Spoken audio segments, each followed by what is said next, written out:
የመኖሪያ ቤቶ የት ይሁንልዎ? ለንግድ ቦታስ የት እንገንባሎት? በመሃል ከተማ ፒያሳ፣ አዋሬ ወይስ ቡልጋሪያ?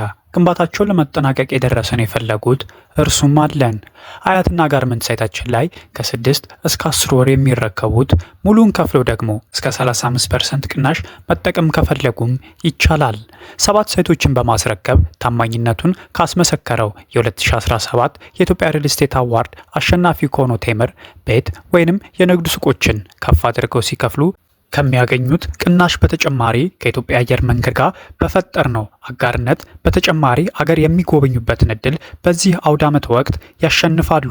ቀጠሮ ይዘው ለመነጋገርና ሳይቱን ለመጎብኘት በ0901 51 9980 በቀጥታ ስልክ ወይንም በዋትስአፕ ይደውሉ።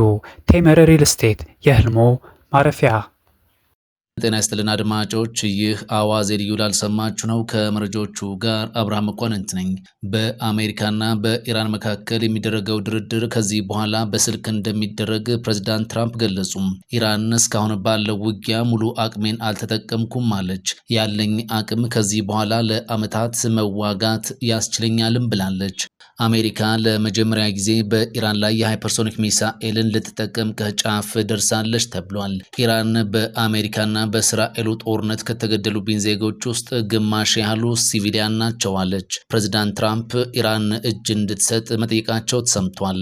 በኢራን ላይ ሊወሰድ ስለሚችል ወታደራዊ እርምጃ ለትራምፕ ገለጻ ሊደረግ እንደሆነ ታውቋል። ሁሉንም ጉዳዮች በዝርዝር እናስደምጣችኋለን።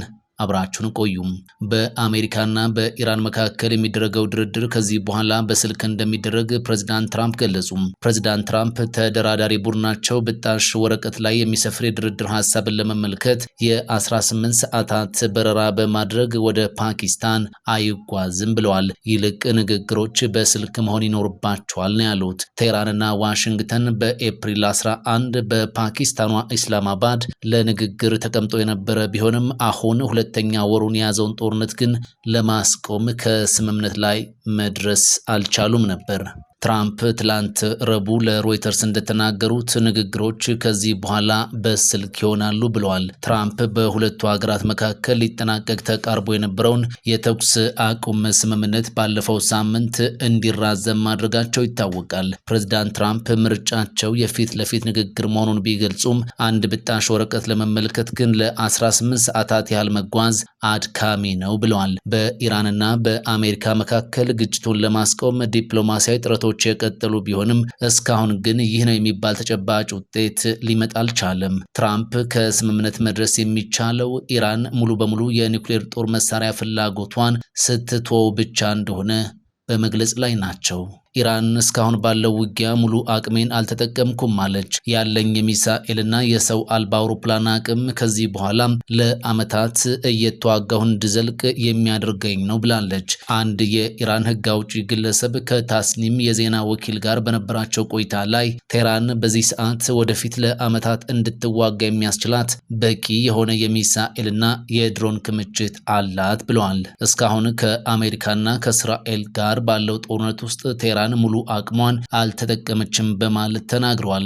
አክለውም እስካሁን አዲሱን ካርዳችን አላሳየናቸውም ብለዋል። በሌላ በኩል የኢራን አብዮታዊ ዘብ አንድ ኮማንደር የባህር ኃይላችን ከአሜሪካ ለሚሰነዘር ጥቃት አዲስ አቅም ይጠቀማል ብለዋል። ባለስልጣናቱ አዲስ ካርድና አዲስ ቀለም ብለው ከመናገር ውጪ በዝርዝር ኃይላቸው ምን እንደሚጠቀም ያሉት ነገር የለም።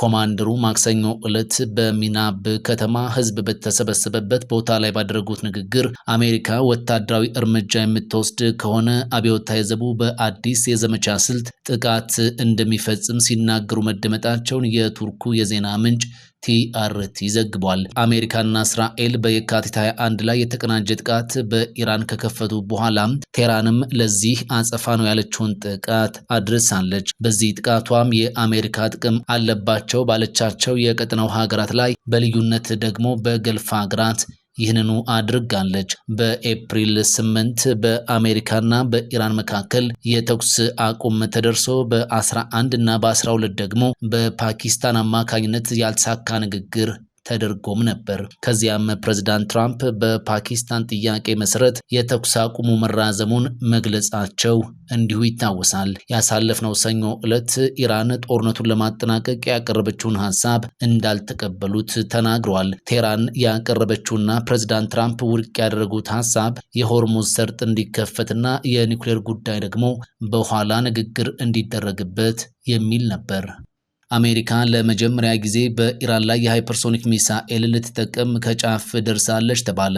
የዩኤስ ሴንትራል ኮማንድ ወደ መካከለኛው ምስራቅ የሃይፐርሶኒክ ሚሳኤልን ለማሰማራት ጥያቄ ማቅረቡን ብሉምበርግ ዘግቧል። ይህ ጥያቄ ተቀባይነት የሚያገኝ ከሆነ አሜሪካ ለመጀመሪያ ጊዜም በጦርነት ቀጠና ሃይፐርሶኒክ ሚሳኤል ስታሰማራ የመጀመሪያዋ ይሆናልም ተብሏል። በኢራን ላይ በሚደረገው ዘመቻ ብላክ ኤግል የሃይፐርሶኒክ ሚሳኤል ጦር መሳሪያዎች ለመጠቀም እስካሁን የመጨረሻ ውሳኔ እንዳልተላለፈም የዜና ምንጩ አስታውቋል። እስካሁን በጦርነቱ በኢራን በኩል ከ3000 በላይ ሰዎች ሲገደሉ አሜሪካም ደግሞ ወደ 400 የሚደርሱ ወታደሮቿ ቆስለውባት እንዲሁም ከ10 ያላነሱት ደግሞ ተገድለውባታል።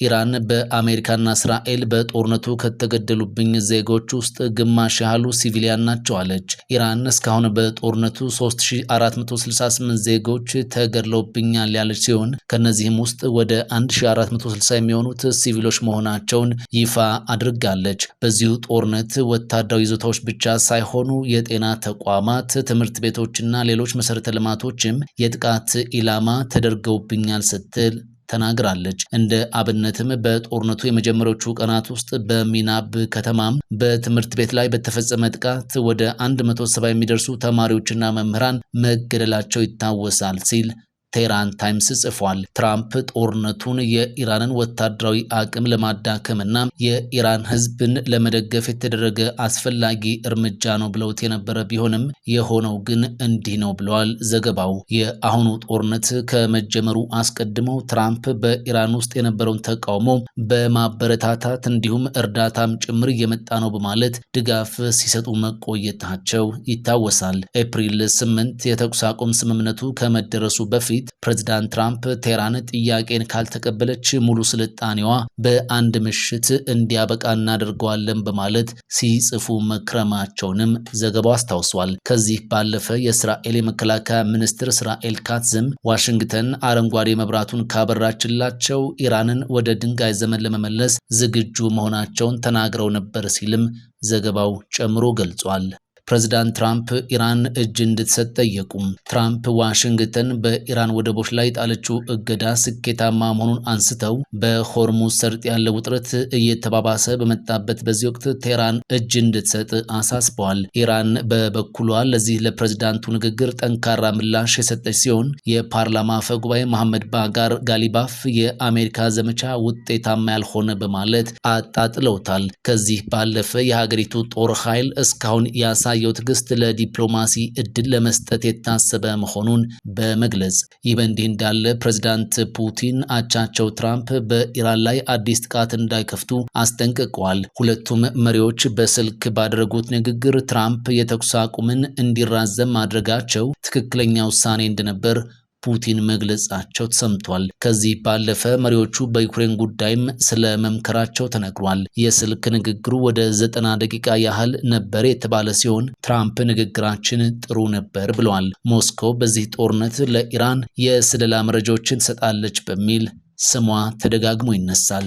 በኢራን ላይ ሊወሰድ ስለሚችል ወታደራዊ እርምጃ ለትራምፕ ገለጻ ሊደረግ ነው ተባለ።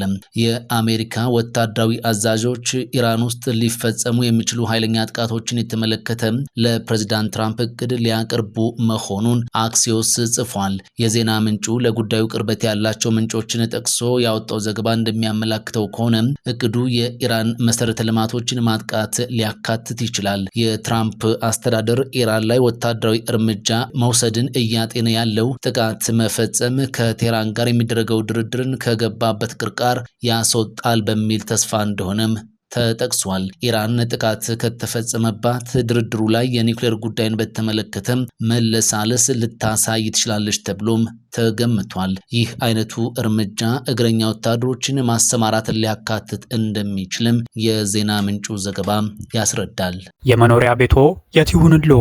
ለንግድ ቦታስ የት እንገንባሎት? በመሃል ከተማ ፒያሳ፣ አዋሬ ወይስ ቡልጋሪያ? ግንባታቸውን ለመጠናቀቅ የደረሰን የፈለጉት እርሱም አለን። አያትና ጋርመንት ሳይታችን ላይ ከ6 እስከ 10 ወር የሚረከቡት ሙሉን ከፍለው ደግሞ እስከ 35% ቅናሽ መጠቀም ከፈለጉም ይቻላል። 7 ሳይቶችን በማስረከብ ታማኝነቱን ካስመሰከረው የ2017 የኢትዮጵያ ሪል ስቴት አዋርድ አሸናፊ ከሆነው ቴምር ቤት ወይንም የንግድ ሱቆችን ከፍ አድርገው ሲከፍሉ ከሚያገኙት ቅናሽ በተጨማሪ ከኢትዮጵያ አየር መንገድ ጋር በፈጠርነው አጋርነት በተጨማሪ አገር የሚጎበኙበትን እድል በዚህ አውደ ዓመት ወቅት ያሸንፋሉ። ቀጠሮ ይዘው ለመነጋገርና ሳይቱን ለመጎብኘት በ0901 51 9980 በቀጥታ ስልክ ወይንም በዋትስአፕ ይደውሉ። ቴምር ሪል ስቴት የህልሞ ማረፊያ። ፈጣን ያልተሰሙ መረጃዎችንና ትኩስ የኪነ ጥበብ ዜናዎችን ለማግኘት የቁም ነገር ሚዲያ የዩቲዩብ ቻናልን በመቀላቀል ቤተሰብ የሆኑ ቻናላችንን ሰብስክራይብ ያድርጉ። በቲክቶክም አለን። ቁም ነገር ሚዲያ ኦፊሻል ብለው ይከተሉን። እናመሰግናለን። ቁም ነገር ሚዲያ፣ ለቁም ነገር እንሰራለን።